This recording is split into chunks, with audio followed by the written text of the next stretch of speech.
that feed on. Animal virus can be carried by blood-sucking insects.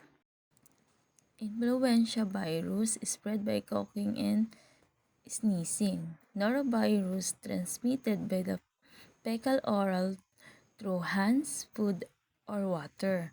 Rotavirus often spread by direct contact the with the infected children.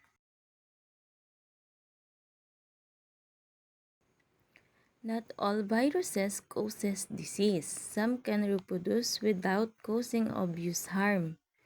Viruses like HIV can cause lifelong chronic infections. Viral infection in animals usually trigger an immune response which can eliminate the virus.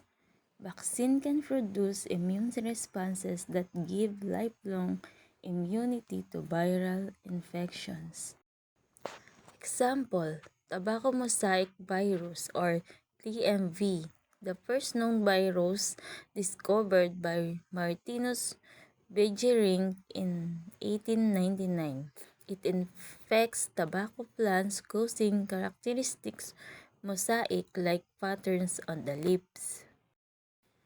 TMV consists of RNA and a protein coat. It is spread through contact between plants, remaining infections for extended period. And that is all for today, class. Goodbye.